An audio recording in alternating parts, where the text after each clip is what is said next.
국민 여러분 안녕하셨습니까? 인도 태평양 전략연구원의 최수영입니다. 오늘도 저희가 마련한 공격관 TV 그레이트 게임과 인도 태평양 전략연구원 유튜버를 애청해 주시고 계셔서 큰 고마움과 감사의 인사를 전해 올립니다. 자, 국민 여러분, 지금 현재 북한 괴뢰군들이 지금 정식 파병도 아니고 남의 나라 군복을 갈아입어서 마치 포대가리를 하는 것도 아닐진데 그 옷을 바꿔 입으면서 지금 러시아 몽고 위에 있는 브리아트 공화국 쪽의 국민들인 것처럼 이렇게 위장을 하고 신분증도 받고 있다 그럽니다. 현재 이와 같은 우크라이나 전쟁에 북한 괴뢰군들이 지금 참전을 하고 있고 이로 인한 파급 영향에 대해서 잠깐 살펴보고자 합니다. 최근 러시아는 지난 6월 달에 블라디미르 푸틴이 북한 평양을 방문해서 체결한 러북 간 포괄적 전략적 동반자 관계 조약, 즉 러북 동맹 조약에 대한 비준 요청서를 러시아 의회에 보냈습니다. 자, 이런 가운데 김정은의 북한 괴뢰 집단이 러시아를 도와서 우크라이나 전쟁에 직접 파병하여 참전하고자 하는 동향이 밝혀지고 있습니다. 적지 않은 충격이 아니라 할 수 없습니다. 자, 지금 북한 괴뢰군들의 우크라이나 전 참전은 과연 무엇을 의미하는 것일까요? 그리고 국제 정세에 어떠한 파급 영향을 미칠 것인지 한번 살펴보기로 하겠습니다. 국가정보사는 10월 18일 북한이 지난 8일부터 13일까지 러시아 해군 수송함을 통해 북한 특수부대를 러시아 지역으로 수송하는 것을 포착했다. 북한군의 참전 개시를 확인했다고 밝히면서 관련된 위성사진과 북한군의 우크라이나 참전 사진 등을 공개하였습니다. 이미 1,500명이 청진, 함흥, 무수단 인근 지역에서 러시아 태평양 함대 소속의 상륙함 4척 그리고 호위함 3척을 이용해 러시아 지역 연해주에 있는 블라디보스톡으로 1차 이동을 했고 조만간 2차 수송작전이 진행될 것으로 예상한다고 발표를 했습니다. 관련 정보 소식통은 북한이 최정예 특수작전부대인 11군단, 소위 폭풍군단 소속의 4개 여단 총 1만 2천여 명의 규모의 병력을 우크라이나 전쟁터로 파병할 것으로 예상된다고 했습니다. 국정원 측은 북한 병사들은 러시아 군복과 러시아제 무기를 지급받았으며 북한인과 용모가 유사한 시베리아, 야쿠티아 혹은 브리아티 지역 주민으로 위장한 가짜 신분증도 발급받았다고 전하고 있습니다. 자, 그런데 지금 아시는 분은 아시겠지만 이 야쿠티아 혹은 브리아트 이쪽은요 굉장히 체격 조건들이 큽니다. 과연 과거 우리 고구려, 부여 우리 조상들이 살고 있었던 바로 그분들의 후손들이 되겠는데요. 자, 지금 170도 안 되는 이렇게 자그마한 애들을 보내면서 이와 같은 가짜 신분증을 만들어서 과연 얼마나 효과를 볼 수 있을지 모르겠지만 지금 국정원은요, 지금 해야 될 일은 이런 것을 이렇게 북한 아이들이 움직였다. 이걸 또 중요한 의미가 되겠습니다만은 먼저 우크라이나 전선에 국정원 요원들이 가서 대기하고 있다가 들어오는 북한군 병사들에 대해서 소위 말해서 심전 공작 사업을 통해서 이들이 무장 탈영하게끔 만들고 무장 탈영한 이들을 우리가 건져서 전부 다 자유 대한민국으로 돌아올 수 있도록 그렇게 해야 됩니다. 그래서 이런 그 특수 병력 출신들이 많이 빠지면 많이 빠져서 나올수록 그만큼 북한 내부적으로 허점이 더 많이 생긴다는 것도 우리가 간과해서는 안 될 것입니다. 자, 한편 우크라이나에 젤렌스키라는 사람이 있어요. 이 젤렌스키는 우리나라처럼 무슨 자유민주주의 국가도 아니고, 그리고 더더욱이나 우리한테 무슨 우방이나 이런 국가도 아닙니다. 미국의 소위 말하는 미국의 조종을 받는 하나의 푸들강아지다라는 정도로 봐야 되는데, 지금 왜 이렇게 이 젤렌스키가 전장에 집착을 하고 도대체 이 전쟁을 통해서 그 수많은 사람들이 죽어나가는데 그 사람들의 생명의 대가로 도대체 돈을 얼마나 벌어들인지 알 수가 없는 상황이에요. 자, 이런데 지금 이 젤렌스키가요, 지금 10월 16일 우크라이나 의회에 출석을 해서 우크라이나 정보기관을 통해 확인했다고 하면서 북이 러시아에 무기뿐만 아니라 인력도 공급하고 있다 하면서 푸틴의 범죄자 연합에 이미 북한도 포함되었다고 주장을 하였습니다. 이어서 10월 17일 브뤼셀 EU 정상회의 참석 후 가진 기자회견에서는 우리 정보당국, 즉 우크라이나의 정보당국이죠. 이 정보당국에 따르면 지상군 기술자 등 모두 합해서 북이 러시아를 돕기 위해 총 1만 명을 준비시키고 있다. 그리고 일부 장교들은 이미 점령당한 우크라이나 영토에 배치됐다고 주장을 하였습니다. 자, 이와 덧붙여서 키릴러 부다노 우크라이나 국방부 정보총국장은 10월 17일 미군의 군사매체 더 워전 TWZ에서 그들은 11월 1일에 준비될 것이라면서 선발대 2,600명이 다음 달 쿠르스크로 갈 것이다라고 언급을 하였습니다. 북의 우크라이나 파병설은 지난 3월 도네츠크 전선에서 우크라이나 군의 공격으로 사망한 러시아 군인 20여 명 중 이 가운데 북한 군인 6명, 6명이 섞여 있었다는 우크라이나 언론 보도가 처음 나온 지 이후부터 본격적으로 불거지기 시작했습니다. 이어서 영국의 일간 가디언지는 10월 10일 우크라이나 당국자 등을 인용해서 러시아 전선 뒤에서 KN-23 미사일 발사 체계를 지원하기 위해 북한군 기술 인력 수십 명이 배치되어 있다고 보도한 바 있습니다. 우크라이나 매체들은 10월 15일 자국군 소식통을 이용해서 러시아군이 제11 공수 돌격 여단에 북한군 약 3,000명의 장병으로 구성되는 브리아트 특별대대를 조직하고 있으며 곧 우크라이나군이 일부를 점령 중인 러시아 본토 쿠르스크주에 배치될 수 있다고 보도하였습니다. 우크라인스카 프라우다는 북한군 18명이 우크라이나 국경에서 7km 떨어진 쿠르스크주와 브리안스크주 경계 지점에서 부대를 이탈했다고까지 보도한 바가 있습니다.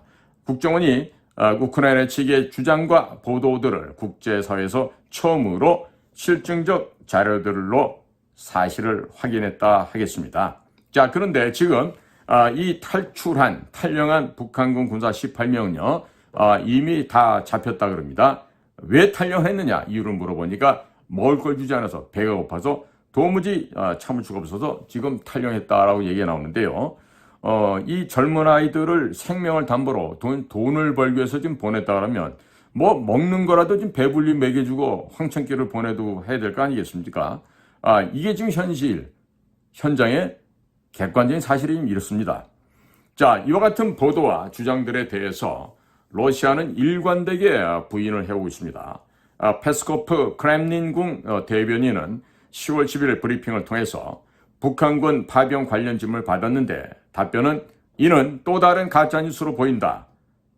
또한 젤렌스키 대통령 발언에 대해서 콘스탄틴 돌고프 전 유엔 주재 러시아 차석 대사는 10월 16일 날 다음과 같이 언급했습니다. 우크라이나 분쟁에 북한이 개입했다는 신화가 우크라이나 정권에 필요했다는 말로 지금 일축해 버렸습니다.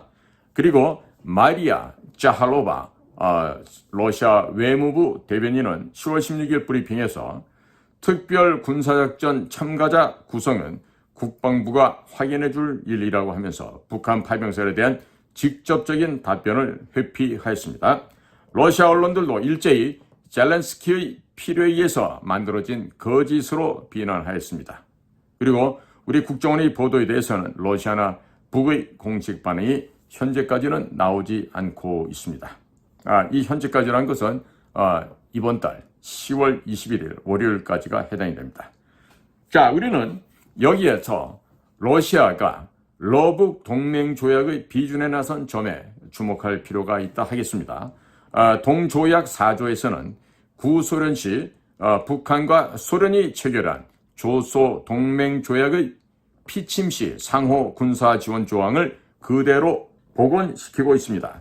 러시아도 동조약의 비준에 상당한 의미를 부여하고 있습니다. 페스코프 크렘린궁 대변인은 10월 15일 북러 조약에 대해서 안보 보장을 포함한 모든 분야의 협력을 전략적으로 심화하겠다는 것이어서 중요한 의미를 지닌다고 했고, 안드레이 루텐코 러시아 외무차관은 10월 15일 이슬라마바드, 아프가니스탄이죠. 이슬라마바드에서 기자들에게 북한에 대한 침략 행위가 일어나면 우리 법에 따라 그리고 북한의 법에 따라 필요한 모든 조치가 취해질 것이라고 하면서 러북조약 제3조와 제4조의 해당 내용이 명확하게 나왔다고 발언한 바 있으며 유사시 북한에 군사적 지원을 할 것임을 분명히 하였습니다. 보런초프 러시아 과학 아카데미 동방학연구소 한국-몽골 과장은 10월 15일 타스 통신에서 러북조약의 비준은 적들에게 조약이 단순한 종이 한 장에 불과한 것이 아니라 중대한 국제법적 문서로 작용한다는 신호라고 평가를 하였습니다. 이들은 북한 피침 시 러시아의 참전 가능성을 말하고 있습니다만 우크라이나 전에서 북한의 참전을 공식화하기 위한 사전 정지 작업의 성격이 크다고 할 수 있겠습니다. 그렇다면 러북 동맹 조약의 비준과 북한의 파병은 어떠한 의미를 갖는 것일까요? 러시아 의회는 곧 동조약을 이유 없이 비준할 것이라고 합니다. 북러 양측 의회의 비준 후 비준서를 교환하게 되면 동조약은 실질적 효력을 발휘하게 되고 양측이 모두 조약의 내용에 구속되게 됩니다. 북한은 이미 지난해부터 러시아에 대량의 탄약과 미사일 등 무기를 공급해오고 있습니다. 여기에 지난 8월 우크라이나 군이 러시아 영토인 쿠르스크주 일부를 점령한 것을 러시아에 대한 침략으로 규정할 경우 북한은 러시아를 돕기 위해 파병할 책임과 명분이 생기게 되는 것입니다. 러시아의 우크라이나 침략은 러시아가 특별 군사작전이라고 주장한다는 점에서 북한의 참전 명분이 희박하겠습니다만 우크라이나 군의 러시아 영토 점령은 상황이 다르게 됩니다. 이것 때문에 북한군이 파병되면 쿠르스크주에 진주할 것이라는 보도들이 나오고 있는 것입니다. 하지만 북한군이 참전하면 얼마든지 도네츠크 등 우크라이나 전선에 투입될 수가 있습니다. 러시아는 다민족 국가로서 북한인들과 구분이 어려운 몽골계, 부랴트족과 시베리아 소수민족들이 많이 거주하고 있습니다. 북한 군인들을 이들 소수민족으로 위장시켜 참전시킨다 하더라도 구분이 매우 어려울 것입니다. 북한 군인들로 부랴트 특별대대를 조직하고 있다는 보도도 위장 투입을 염두에 둔 움직임에서 노출되어 나온 것으로 판단해야 하겠습니다. 북한군의 대규모 해외 파병과 참전은 이번이 처음으로서 30개월 이상 끌어온 우크라이나 전쟁의 종식을 더욱 지연시키거나 제3국들이 참전하는 국제전쟁으로 비화시킬 위험이 대단히 높습니다. 직접 참전 논의를 야기할 것으로 보여지고 당장 나토 국가들의 우크라이나 지원 확대와 더 나아가서 나토 국가들이 직접 참전 논의를 이야기할 것으로도 전망이 되고 있습니다. 러시아를 지원하는 벨라루스가 참전을 결심할 가능성도 점차 고조되었습니다. 북한군의 참전으로 전세가 러시아 측에게 크게 기울 경우 나토 국가들은 참전을 심각하게 고려할 것으로도 예상하고 있습니다. 러북 동맹 조약의 비준과 북한군의 참전은 한반도의 안보 상황에도 엄청난 변화를 초래할 것으로 전망이 됩니다. 러시아와 북한이 조약상의 동맹을 넘어 혈맹 관계로 발전함으로써 한반도 위기 상황 발생 시 러시아가 북한 지원을 위해서 군사적으로 개입할 가능성이 매우 커지고 높아졌습니다. 최근 러시아 당국이 한반도 상황과 관련하여 북한을 적극 두둔하고 한국을 비난하는 것도 러시아 북한 간 동맹관계를 부각시키려는 노력의 일환으로 보여진다라고 평가할 수 있겠습니다. 또한 북한은 참전의 대가로 러시아로부터 생존에 필요한 식량과 에너지의 지원은 물론 핵무기와 재래식 무기 개량에 필요한 기술과 군사 위성 자료 및 기술, 그리고 러시아판 GPS 기술 도입을 통해 국방 전력을 획기적으로 개선할 수도 있습니다. 무엇보다도 북한은 불량품이 많은 낡은 탄약과 조악한 미사일 등을 최신 제품으로 교체하여 채워넣을 수 있게 될 것입니다. 이와는 별도로 북한군을 하여금 현대전의 실전 능력을 습득하게 함으로써 북한군의 전력을 대폭 강화시킬 수도 있습니다. 그러나 지난번 김정은이가 보스턴 H를 방문해서 러시아의 그 우주 발사 시설을 관람을 했고, 그리고 이어서 블라디보스톡에 내려서 러시아 해군 기지를 방문을 했습니다. 이곳을 돌면서 김정은이가 가장 바랐던 것은 러시아가 북한 괴뢰들에게 극초음속 전폭기인 소이-35 같은 최신의 스텔스 전폭기와 그리고 극초음속 미사일 시스템, 그것을 제조할 수 있는 기술과 도면이 필요했겠죠.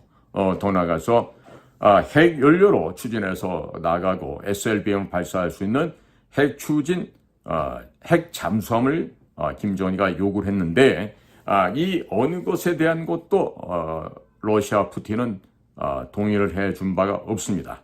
즉 무엇이냐? 우리도 입장이 좀 어렵다. 너희들도 돈 주고 사가거라. 이런 입장이었는데요. 과연 이번에 이렇게 북에 젊은이를 보낸 피해 대가로 과연 러시아가 이 모든 것을 다 해결해 줄 것이라고 생각하는 것은 운모일가에 가서 숭늉 찾기식이다라고 평가할 수 있겠습니다. 러시아 측은 바보가 아닙니다. 그리고 블라디미르 푸틴은 적절한 타이밍에 북의 김정은이를 활용해서 적당히 써먹고 버리는 방식을 취할 것이라고 저희들은 평가를 하고 있습니다. 그러니까 현재 이와 같은 일 때문에 너무 부하내동해서 흥분하고 발작하는 이런 반응을 우리 쪽에서도 보여서는 아니겠다라는 말씀을 드리게 됩니다. 자, 그렇다면 우리는 어떻게 무엇을 준비하고 대응을 해야 되겠습니까? 최근에 한반도 긴장 상황과 관련해서 러시아 외무부에서는 10월 14일 북한이 남한 무인기가 평양 상공에 침입하여 대북전단을 살포했다는 주장을 한 것에 대해서 서울의 이러한 행동은 북한 주권에 대한 중대한 침해이자 독립국가의 합법적인 국가 정치 체계를 파괴하고 자주적으로 발전할 권리를 박탈하기 위한 것이라는 성명을 발표했습니다. 그리고 한편 루덴코 러시아 외무차관은 10월 15일 한국의 행동들이 한반도 긴장을 고조시키는 도발로 낙인 찍힐 수 있다면서 북한의 주장에 동조한 바 있습니다. 그러면서 북의 대남 오물풍선 살포와 남북 간 철도와 도로 폭파 단절 등 긴장 고조 행위에 대해서는 입을 닫고 있습니다. 러시아가 앞으로 북한의 행동을 적극 지지하면서 우리 대한민국에 대해서는 적대적 태도를 보일 것임을 시사하고 있다 하겠습니다. 하지만 이것도 너무 이렇게 자극적인 반응을 우리 쪽에서 할 필요는 없다라고 보여집니다. 자, 한편 북한도 최근 대남 풍선 도발 지속과 함께 헌법 개정을 통해 대한민국을 철저한 적대 국가로 규정을 하고 남북 연결 도로와 철도를 폭파하면서 김정은이 전선 군부대를 방문하여 서울 지도를 펼쳐놓고 한국이 주권을 침해하면 물리력을 거침없이 사용하겠다고 위언하는 등 대남 긴장을 극도로 고조시키고 있다고 볼 수 있겠습니다만, 하지만 이와 같은 김정은의 행보는 지금 공포와 두려움에 떨고 있는 자신의 나약하고 빈약한 모습을 만천하에 공개하는 것이 되겠습니다. 이와 같이 허장성세된 비약된 부풀려진 김정은의 언행에 대해서 우리는 일희일비할 필요가 있어요? 없습니다. 우리는 오직 우리의 목표는 북을 체제로 체제로 돼서 소멸을 하고 북한 지역을 접수하는 것만이 우리가 앞으로 해야 될 과제라고 다시 한번 강조를 해드립니다. 자, 따라서 우리로서는 현재 국제사회와 공조하여 러시아와 북한에 대한 강력한 제재 등 경제적 불이익을 함께 러시아 측에게 모든 재반 분야 대북지원 가능성을 강력하게 경고해야 한다고 합니다. 그리고 북한군의 대규모 참전 시 우크라이나에 대한 군사 지원도 러시아에 대한 지렛대를 잃지 않는 범위 내에서 점진적으로 단계적으로 추진하는 것이 필요하다고 하겠는데요. 자칫 잘못하면 이와 같은 태도와 자세는요 말로 보고서로 끝날 수가 있습니다. 자, 지금 우리나라는 러시아에 지금 그렇게나 좋던 관계가 현대자동차가 단돈 14만 원에 팔려나갔습니다. 수천억 원에 달하는 공장 자산이 그렇게 허망하게 팔려나갔습니다. 그리고 1,400종류가 넘는 대한민국 물건들이 러시아에 지금 수입이 되지 못하도록 여러 가지 지금 제약을 받고 있는데요. 한번 심각하고 신중하게 생각해 보아야 합니다. 과연 우리의 적은 누구고 우리의 친구는 누구입니까? 오늘의 적이 내일의 친구가 될 수 있고 오늘의 친구와 내일의 적이 될 수도 있는 것이 바로 국제사회이기도 합니다. 자, 따라서 지금 현재 러시아, 북한 간에 맺어진 동맹조약을 바탕으로 해서 김정은이가 대남 무력 도발을 자행할 가능성이 있겠어요, 없겠어요? 그 또한 그 가능성이 없다라고 평화스럽게 생각하고 있으면 1950년 일요일 새벽 6월 25일 날 얻어맞았던 것과 똑같은 일을 우리는 다시 한번 당할 수도 있습니다. 따라서 북의 거짓된 선전선동에 절대로 현혹되거나 미혹되어서 속아 넘어가서는 안 되겠죠. 우리의 주적은 누구다? 북한 괴뢰다 라고 하는 점을 결코 망각해서는 안 될 것입니다.